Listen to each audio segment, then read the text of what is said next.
केला बेचने वाली चुड़ैल। एक बार की बात है, जादूपुर नाम के एक गांव में करतब दिखाती एक औरत एक रेड्डी के लिए गांव में आती है। आइए आइए मेहरबान कदरदान, खाइए रोहड़ा के ताजे ताजे केले। कभी खाए नहीं होंगे ऐसे केले, पीले पीले केले खाइए।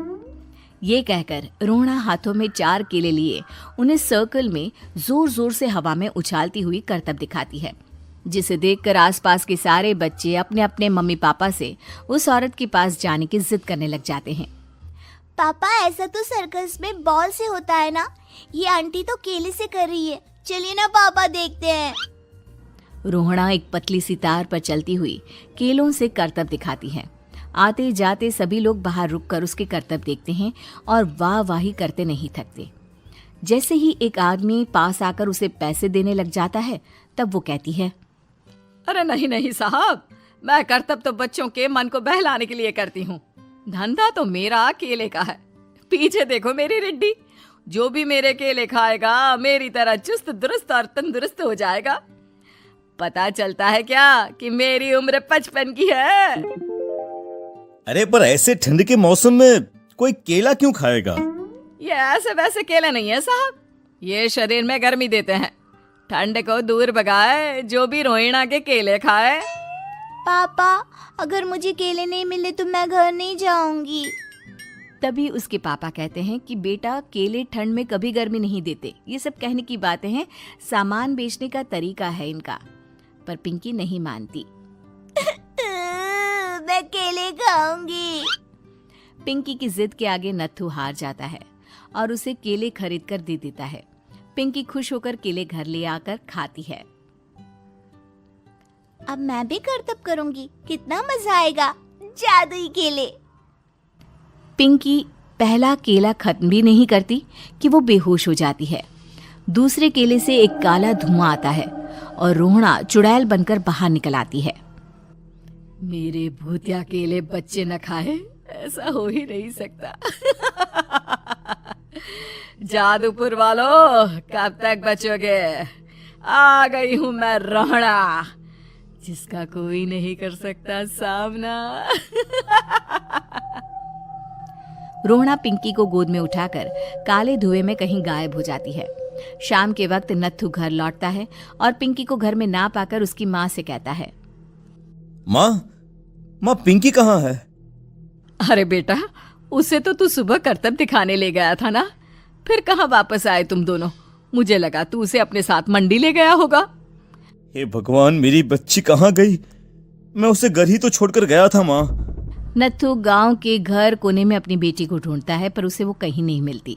परेशान होकर आखिर रो रो कर नत्थू हिम्मत हार कर घर लौट आता है। अगली सुबह रोहड़ा फिर से करतब दिखाने आती है और इस बार पिंकी की तरह रोनी केले खरीद लेता है। 50 रुपए दिए थे पापा ने, सारे पैसों की मैंने केले खरीद लिए हैं।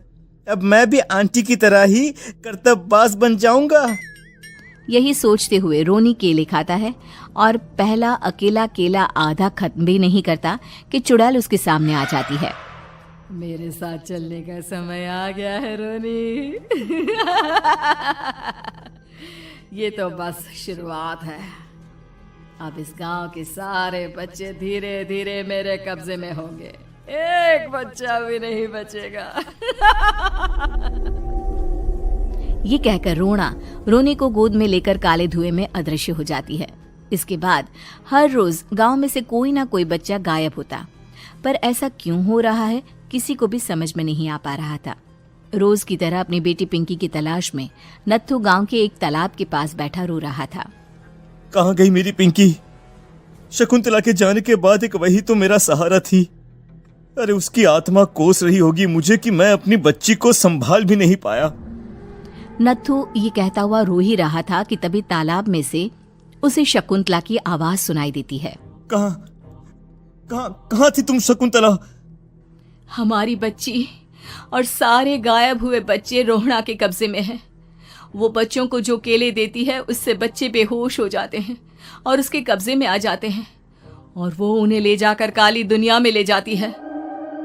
पर वो ऐसा क्यों कर रही है?